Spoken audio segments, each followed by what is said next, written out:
Brought to you by Black Mafia Podcast.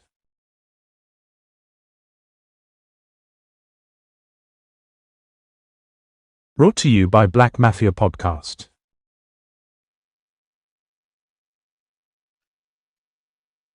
Hello, Christian Pearce, also known as KP, and for the podcast, I'll be referring to you as KP, so the audience knows who I'm speaking to. So, hello, brother. Hello, Duncan. How are you, mate? I'm okay, thank you. The reason I want to do a podcast is because I didn't realise that you are a fella that's come to my attention because you are you've done the road to recovery, and I think, which is fantastic. And I'd just like to get your story on how it was for you growing up, and if you don't mind, KP, could you maybe start at the beginning and tell me where you was born and grew up, please? Yes, mate. Yeah, like I was born in Solihull. I grew up in Shirley. Parents had a mum and a dad that both worked. I had an older sister. I went to school like any other child. You know what I mean? I had in some ways a privileged upbringing from the outside. Yeah, definitely. Yeah.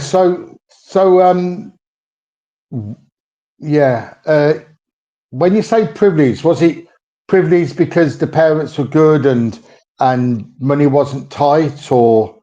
Yeah, I mean, if I'm totally honest with you, Duncan, I always sort of had a great upbringing until I came into recovery, and that's when I did some work on myself and I had to rewind the tape and go back to my childhood.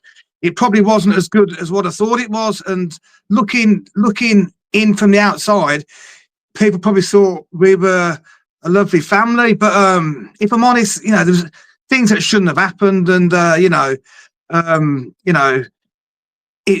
it wasn't as perfect as I probably maybe thought it was. From the outside, from the outside things, like we always had money, we always went on holidays, like we got a nice childhood with the the things that money could buy, really. But for me, really, like, it was the emotional side, the psychological side, the mental side of the trauma rather than the physical side, if I'm honest. So how was school?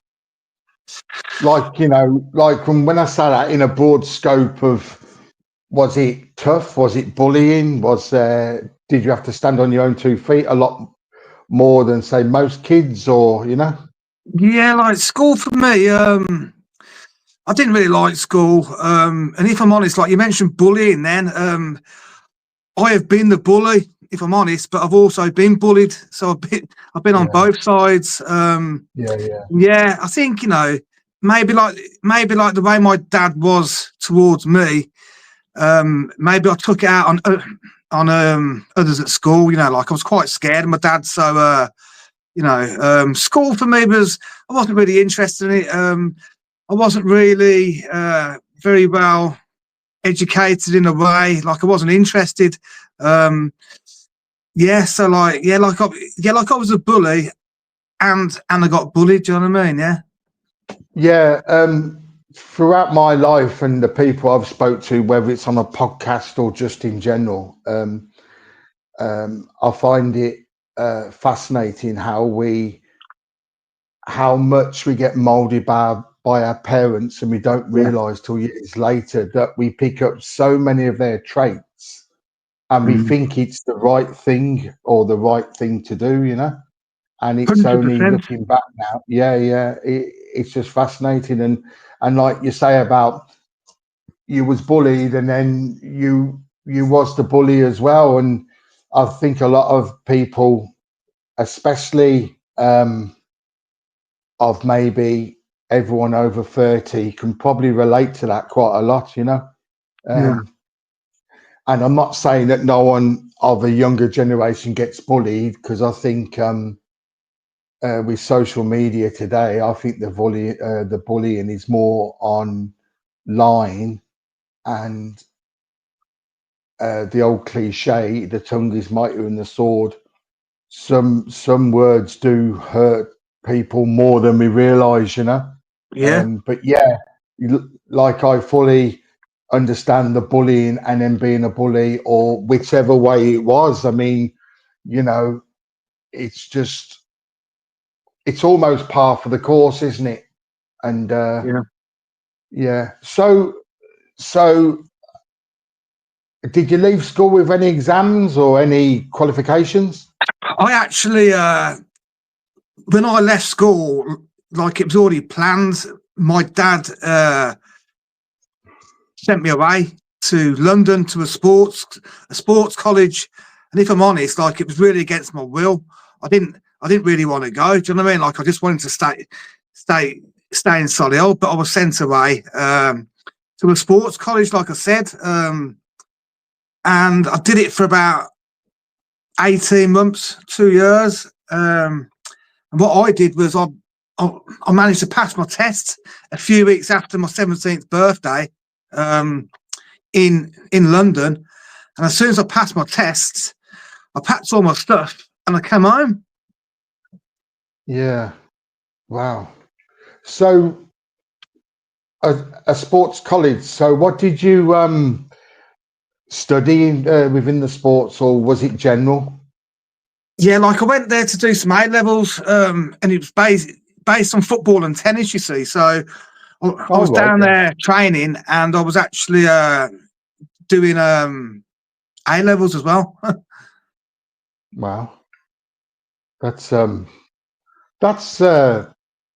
I suppose, looking back, I suppose you're a bit proud of getting them, like, you know.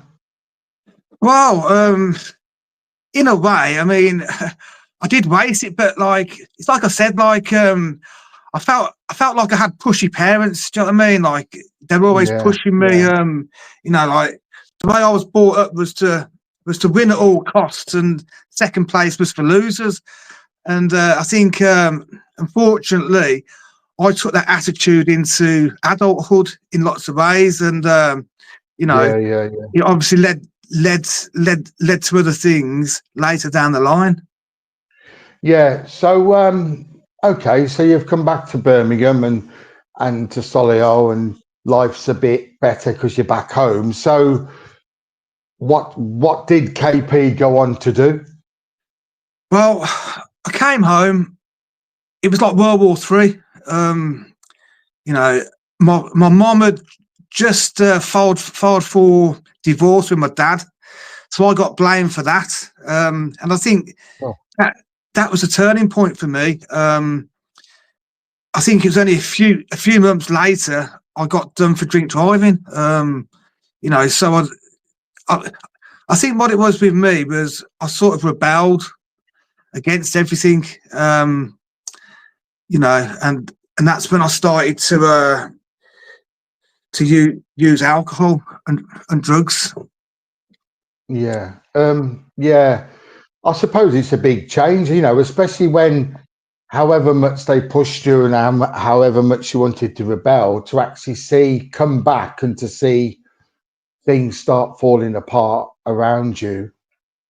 Yeah, it must have been a hard pill to swallow, actually. Yeah, I can fully understand going off the rails. I mean, I think 17, 18, 19, 20, I think we're still growing up, especially men. I mean, I have looked into research on this, and men take a lot longer to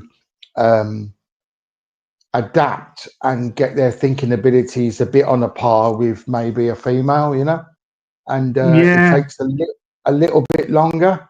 So yeah, yeah, I think going off the rails is not, you know, it's not as if someone can say, "Oh, you naughty person," blah blah blah, but it's how we go off, and it's however much extreme we go off. So you got into alcohol, obviously. I think most people do at a young age. But the drug side of life, you got into drugs then, yeah?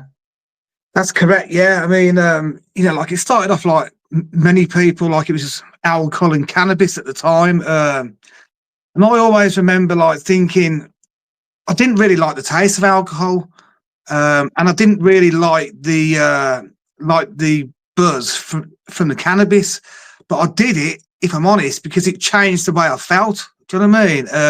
And I would do anything to change the way I felt. So I used drugs and I used alcohol, even from a very early age.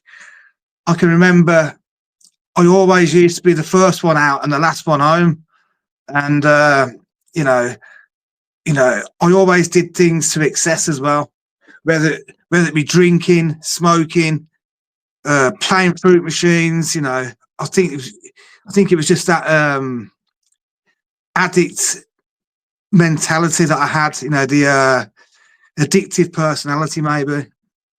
Yeah. So, okay. So, are you managing to work through this period in your life? Yeah, I did work. I didn't have jobs for that long. Probably, I think the longest job I had throughout that time was probably about 4 years. And I'd always end up leaving or getting sacked. And it was often down to drinking and taking drugs, whether I was late or something happened. It was always related to drink and drugs, if I'm completely honest. Yeah. So looking back, what was I take it you went on from alcohol and cannabis to something a bit stronger, yeah? Correct. Yeah. It led So, to like I've used every drug, and it's quite strange actually you say that, because I remember speaking to someone years ago and they told me, and it stuck in my head for years, that alcohol and heroin were a physical drug and they were dangerous. So in my strange head, even though I did try it, I always knew deep down that I didn't want to get addicted to it because it was a physical drug, but it sort of opened the way for everything else. Do you know what I mean? So in my strange head, I thought to myself, well, I'm not going to get addicted to alcohol and heroin, but everything else was game on. Do you know what I mean? yeah. Wow. So you went down a bit of a road to. Was it the fact that you wanted the better buzz, or was it the fact that you was thinking, "Oh, I'm going to be okay"? Probably both, Duncan. Like it wasn't like, it was more gradual. Like I got married, I bought a house, I had a mortgage, I had a job. So I was sort of living two separate lives, if I'm totally honest with you. From the outside, everything probably seemed well, but it was all in my head. And the drugs got worse, like my using got worse slowly. But if I'm honest again, I always seemed to have a safety net around me. So when I did get arrested, or I did go to court, or I did do something bad, there was always a safety net of like family or friends that protected me against really the consequences. And it wasn't until later life that I come into recovery because of my consequences. So, I think a lot of love and too much money didn't really do me any good. But like at the same time, it was love and money that helped me get the help that I needed as well. Yeah, it's a fine line, isn't it? Like, it's tough love, and I think even now people search for what's the best way to go about things, because however much we think about this, the bottom line, in my opinion, is whatever you're doing, you've got to take one, responsibility, and two, if we're gonna, or if we are going to go forward and sort ourselves out, all the money and the love in the world isn't going to do it. It's down to you, which I believe. 100%. I mean, Yeah. from like my own experiences, like I went to numerous treatment centres, and when I look back, I was doing it for the wrong reasons. Like the first time I went into a treatment centre, I was doing it to save my marriage. The second treatment centre I went into was to save my job. The third one, I did it for my mom. So it wasn't really until I had the consequences of my using that I did it for myself. And that's when I could help myself. That's a very good point, actually, because all them reasons are good. They are all good reasons. But the bottom line is you're doing it for something else, and it's got to be done for you. Exactly. I don't want to get onto a massive spiel on this, but to be able to show love and to show empathy and also to show respect, I suppose, is you've got to love yourself first, and then you're in a better position to do what you need to do. 100%. I mean, you know, I've made lots of mistakes, and I've been lucky enough to like the last 12 months, I've been able to do a lot of work on myself. And you're dead right. You see, like it all started for me with honesty. Once I could get honest with me, I could get honest with others. But it's the same thing, Duncan. It's the same. Like once I could help myself, I'm able to help others. Once I could forgive myself, I was able to forgive others. And it's the same with relationships. Like, you know, the first relationship that I needed was with myself, because I didn't have one. But you know, I'm blessed today that I have got a relationship with myself, and I'm able to have relationships with other people now as well. Yeah, healthy relationships. I mean, yeah, massively. I think if you can go into a relationship and be honest, and if you have got hang-ups or you have got something that you're working on, is just be honest to the person, whether that's your partner, whether that's your brother or your sister or whoever. You've just got to say, look, this is me, and this was me then, and I'm still on the road, or I've got to the end, but I just want you to be aware of it, you know. Like I think and it's just time, isn't it? Because most people can turn back the clock and say, oh, I wish I did this, and hindsight and all that.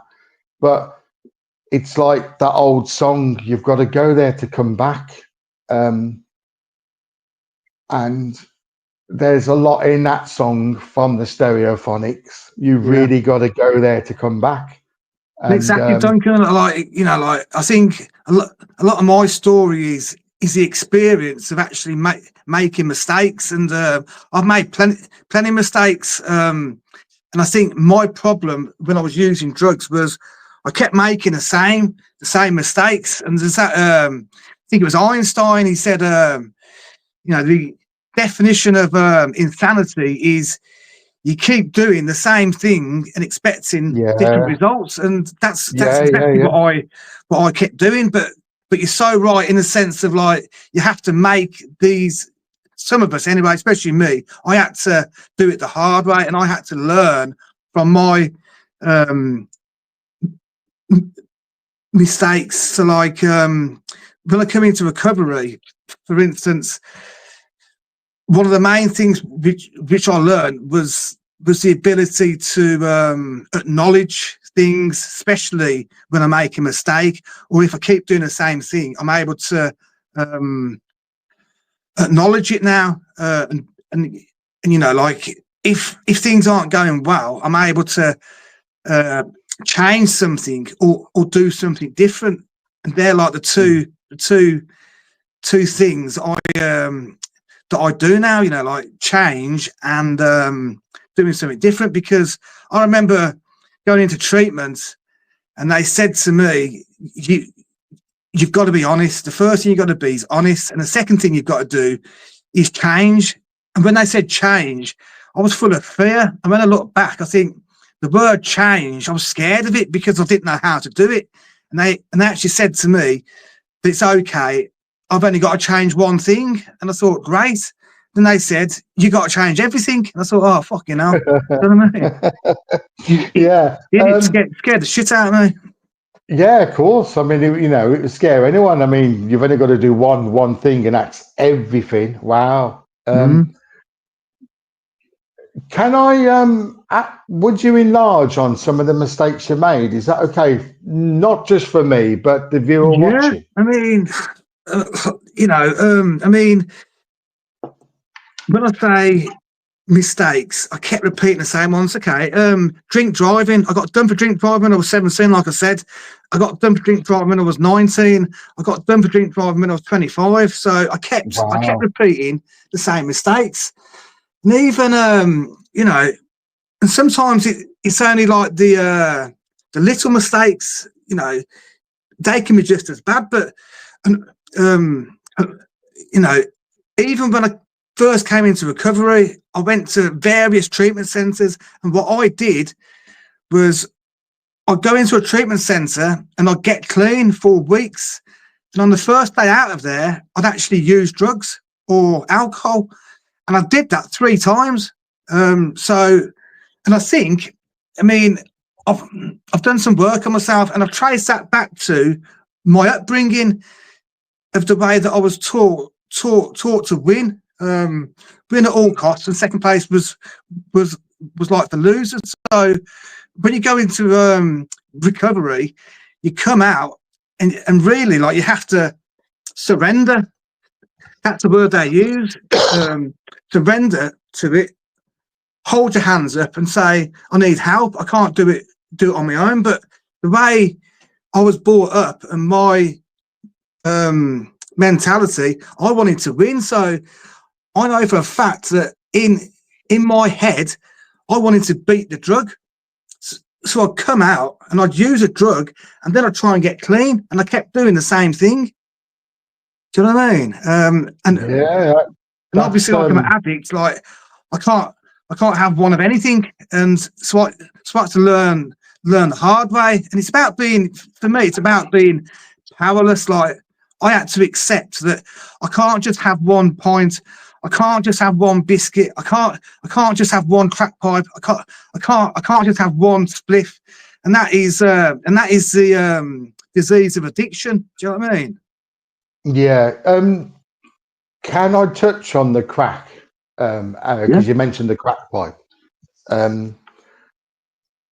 How bad was it for you? Cards on the table. Oh, it was horrific. It got worse. From about probably the age of 30, I'd, on a good day, I'd use it every day. And on a bad day, I'd spend £300. Wow. Like the paranoia and the psychosis was horrific. Often I'd be so paranoid, sat in my house, hiding behind a settee with a knife in one hand and a baseball bat in the other, waiting for the police to come through the door.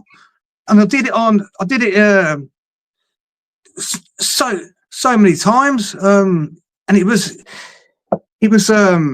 horrific, really. And I think people that aren't maybe addicts, I hear people a lot saying, "Oh, everyone's got the choice," but I have to disagree with that, because in my head, I didn't have a choice. That obsession, that compulsive obsession to use, it was quite overwhelming. And like, I can even remember being obsessed about other things. Like, I was so skinny, Duncan. Like, I was about 9.5 stone, and when I wasn't using this disease, as I call it, my addiction, it's a little voice in my head. And when I wasn't using, it'd say things to me like, "Go and weigh yourself." and I didn't want to weigh myself. Do you know what I mean? Yeah. I knew I was so light, and I had no choice. So what I used to do was to put loads of clothes on, go and weigh myself, and then I'd be over 10 stone, and I'd justify using drugs because I was over 10 stone. And that's when I sort of knew, after doing some work on myself, that it was all to do with my head. It wasn't even to do with the drugs to a certain extent.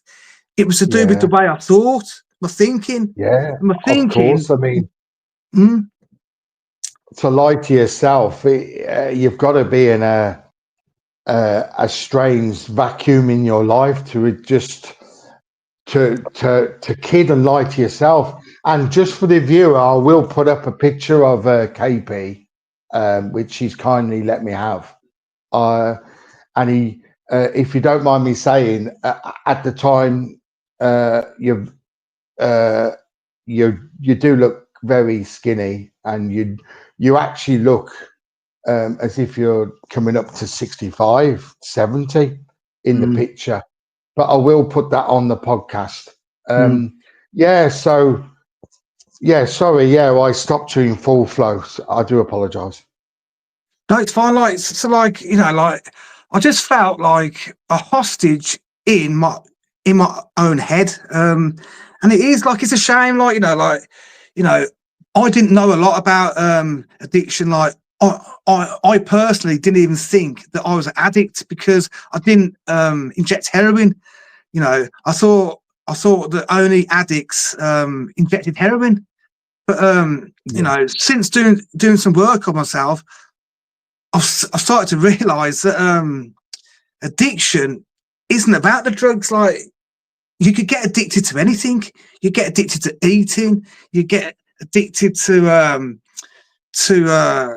sex, TV. I mean, I think if it's in you, it's in you. And like I said earlier, today I'm just grateful that I can acknowledge that my head does tell lies to me, and that's the way I got taught. A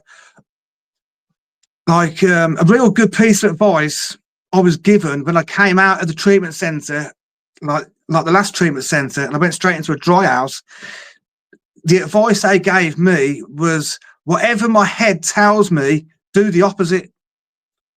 And that's when I sort of knew that this is my disease of addiction in my head. It's like a little devil, like a conscience that's always trying to put me down, that tells me to do things. So now today, the way I get around that is often my first thought isn't very good. And although it isn't about the drugs today, it's just about living life on life terms. So I'm very aware, and I can acknowledge that my first thought isn't always that good. So I'm able to pause on it and wait for a second thought or a third thought. And I think if I was able to do that years ago, I think I'd have been better off. But it's like you said earlier about do I regret things from the past? And I think once you come into recovery and you see what it does to people, I can't really have any regrets at all, because the way I turn it around now is I'm grateful. Gratitude is a massive part of my life now, where I'm grateful for the drugs, because if it wasn't for the drugs, I wouldn't be who I am today. But I'm fully aware that drugs kill people, and addiction does kill people.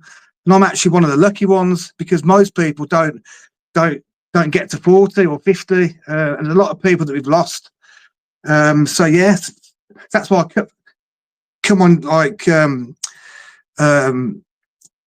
pod shows like this and carry a message, so other people don't have to go through what I did or worse.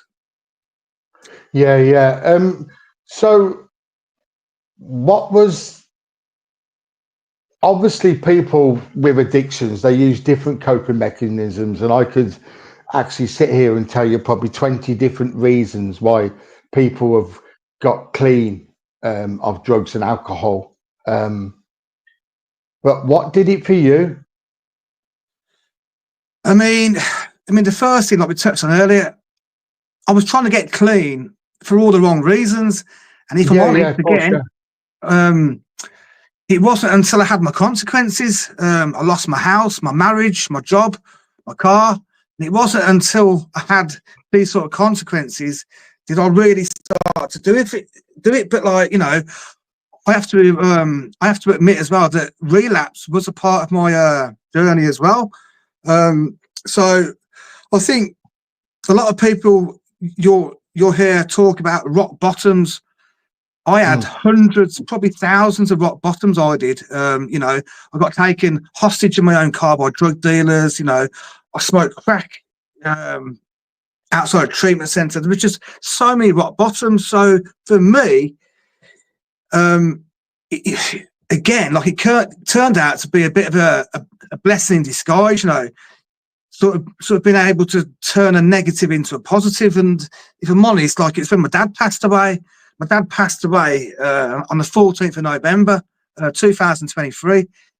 And I'd recently come out of the dry house because I'd relapsed. And it was a moment of clarity, really. Like I was at a bus stop in Solihull somewhere. I won't say the place.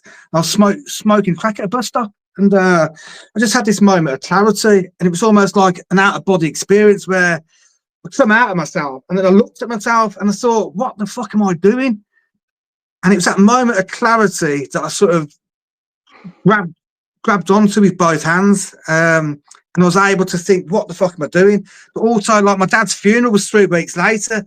And on that day that it happened, I had a phone call telling me my dad's funeral was going to be on the 21st of December, which was 3 weeks later. And I haven't used since then. So yeah, often it can be a blessing in disguise, but I had done some work on myself, and it was all about a choice and a chance, because my dad, he was ill for a while, and he passed away of Alzheimer's dementia, and he didn't have a choice or a chance with that. So I turned it around in my head. I don't know how, but that moment of clarity, like I said, I held on to it, and I looked at myself and I said to myself, I've had plenty of chances at this. I've been in treatment centres and I've had plenty of chances to get clean, but I've still got the choice today, sort of thing. Do you know what I mean? And what happened was basically I dug in and I didn't use for 90 days. And after 90 days, I realised then that, you know, like I'd lost that desire to use drugs. And that's when I started doing the work on myself. Yeah. Can I just say, you know, I mean, obviously the viewer will be watching this. I cannot say enough how much I respect you for making that decision for yourself.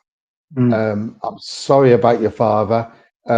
We have had a chat off podcast, and both of our fathers succumbed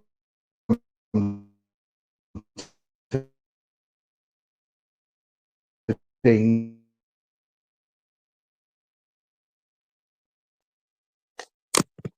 I think I lost you then. I think it's my Wi-Fi. Sorry. Right. Yeah, I think it gives us clarity more than ever. I mean, you know, looking back, and you were still using up to 2023, and I have nothing but admiration for stopping it. You know, it's just, it's for you and nobody else. 100%. Yeah, like you got to do it for yourself. And it is hard, you know, like I'm not going to come on here and say that it's easy. We all use differently, and we all recover differently as well. But for me, like, it is gratitude. Like, I mean, you know, like I've seen people die in the dry house, and it's horrific, and I think it's a disease. I think it's a fear-based illness as well. You know, I think that's got a lot to do with it. But like I said, you know, it isn't for the faint-hearted, and it's brutal at times. But not many people come come through it, and it kills a lot of people, but the way I got taught was being clean. So like being clean to me is all drugs and alcohol. So like I don't do anything. I'm abstinent from drugs and alcohol. Like we see alcohol as a drug. So massively. Yeah, it's a massive killer. In fact, there's probably more people that die from alcohol than Class A drugs in this country, 100%, and that's not to say that one's better than the other. It's just how cynical is it that one you can buy in the shop, and the other is illegal, and yet the one kills more than the other. 100%, Duncan. I mean, if I were to go to the park and smoke crack, someone would phone the police. If I went to the park and drank a can of Stella, no one would bat an eyelid. It's but that's society and the way that they've molded things and the way that sometimes we are conditioned to think, and that opens up another podcast on something else. So I'll come back to you. So you stopped in 2023, and the first of December. Okay, and how's it gone? And well, actually, what are you doing now? Well, actually, I'm 18 months clean tomorrow, the 1st of June. So yeah, although I haven't got, the house back, like I'm still going through a divorce. And I got to say this as well, really, like when I put the drugs down, I still had the problems from before. I think I used drugs as a solution to my problems. But really, if I'm honest, when I put the drugs down, I'm just able to deal better with my problems. Like I'm still going through a divorce. I still haven't got a job yet. Like but I've done some work on myself. Like like the last 12 months, I've completed the 12 steps of Narcotics Anonymous. It took me about 10 months to do. I did it every day. So I have done the work on myself. And to be honest with you, like the way I got brought up, like there was a lot of love and money, and I've learned now that love and money can harm me as well as help me. So today I have a lot of gratitude for the things that money can't buy. Do you know what I mean? Like honesty, integrity. Like I'm able to care like for my mom. She isn't very well. I can. I'm more willing to do things. Do you know what I mean? So it's just the spiritual principles are just different for me today. Like gratitude, I can show empathy to others. I got a bit of humility. Do you know what I mean? It's just the things that money can't buy for me today. But maybe one day I'll be able to get a job and get a car and things. But that's like the next step for me. 18 months is absolutely fantastic, may I just say. And I'd take my hat off to you, because whatever we're addicted to, this podcast for the last 40 odd minutes has just been the struggle, and it is a struggle. And so what other things are you doing now? I did hear some talk about you did some boxing. Well, that was it. When I came out of the treatment centre, like the 4th treatment centre, I went straight into a dry house, and I wanted to keep active. So I signed up for the white collar boxing. So it was training for like 2 or 3 times a week for 10 weeks. And that kept me busy, and it kept me clean as well. Do you know what I mean? And it was all lined up like I got sponsored, and we all went to a night out at a football ground. Bro, the viewers watching, what do you mean by the white collar boxing?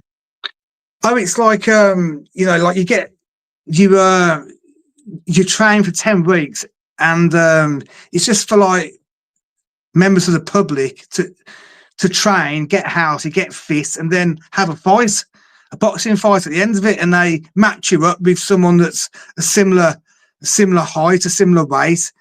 Yeah, like it's all very professional, really. Yeah, like I think it's about good, 1,000 tickets sold for it. So yeah, it was something, for me, Duncan. Like it was more to do with the discipline of being able to go to training twice a week, and then after 10 weeks, go to fight night and have a fight. Like it was just discipline, just having that bit of discipline to sort of keep me active. Yeah, that's a good step, and a very brave step as well. So well done, pal. So what does the future hold for you?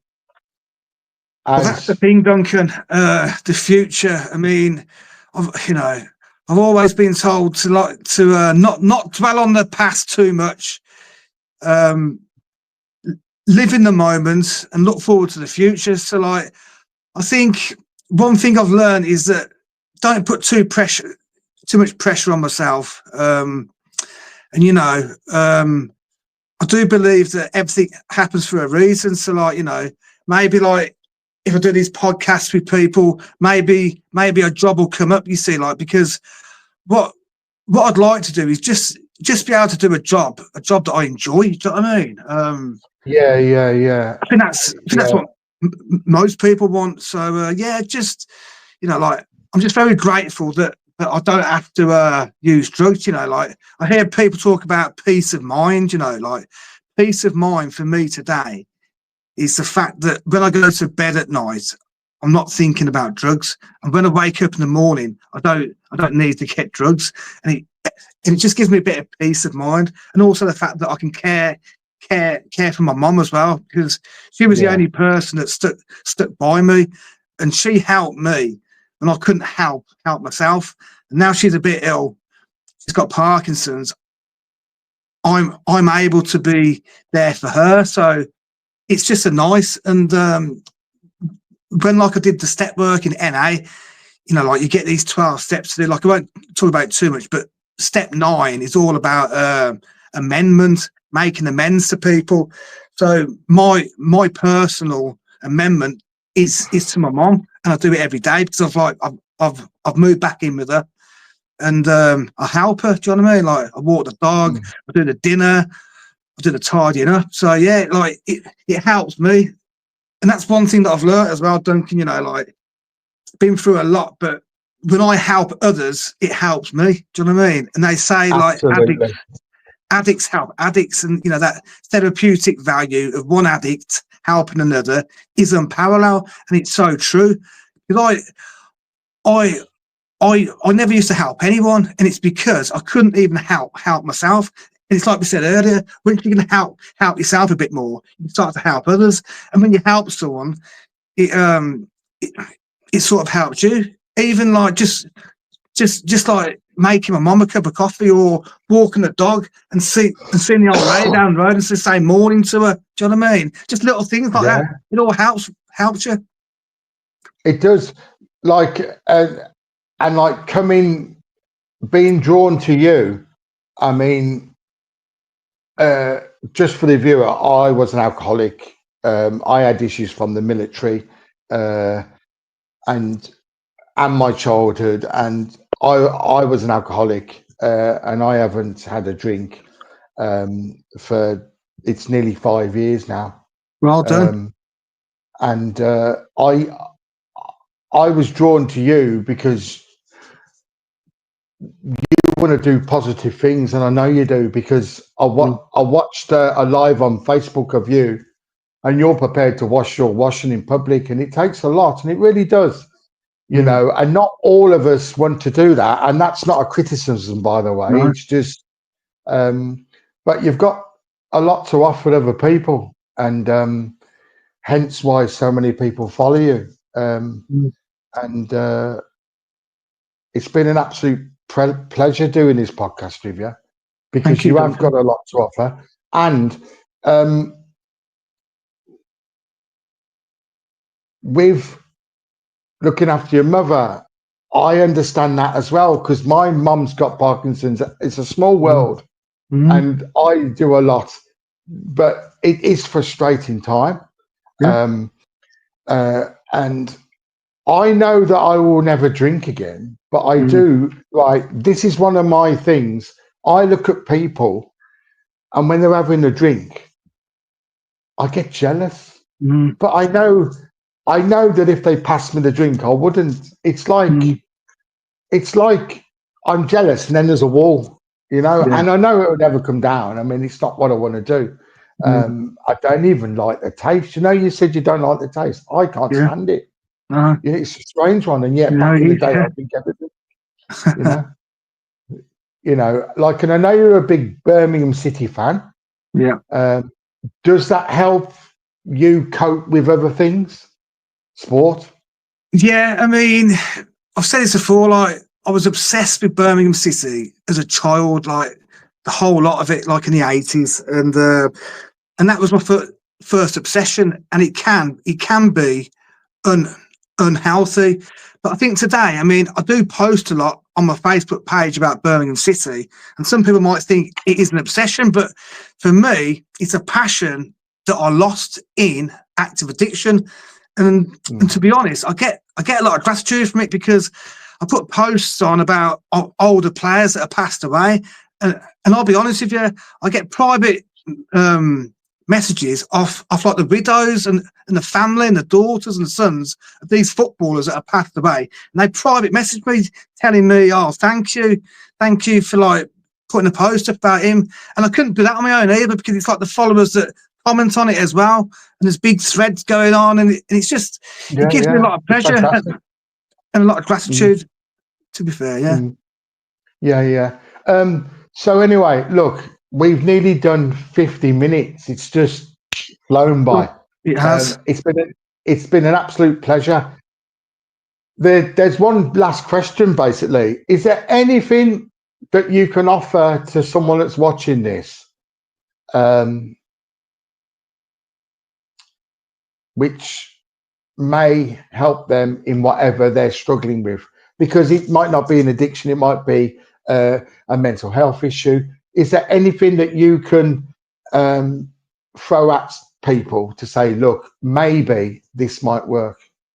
All I can say is that for me, being able to be positive, being able to turn a negative into a positive is a massive part of my life today. I think that the way we think sometimes, it can be negative. And like I said, the turning point for me was my dad passing away. There's not a lot more negative than that. And I was able to turn that around by thinking that my dad didn't have the choice or a chance with his Alzheimer's dementia. And that made me think, well, I've still got a choice, and I've still got a chance. And in a way, that's what kept me clean. So I think being able to turn a negative into a positive, and also talking to someone that's been where you've been and also experienced what you're going through, because there's nothing better than talking to someone that's been there and done it. Yeah, thank you. That's a good way of putting what you believe in as well. It's been a pleasure, KP. It's been an absolute pleasure. Thank you for having me, Thank you very Duncan. much. And maybe in the future we can set up maybe a bigger podcast with more people involved. Definitely, I'd really like that, Duncan. Yeah, be good. Yeah, because I think you've got a lot to offer, and you've got a lot of input on the addiction side of life. Yeah. So look, you take care, bruv. You keep right on, and we'll catch up soon. All right. Cheers, Duncan. Keep right on. Thank you. Bye bye. Cheers, mate. Ta-ra.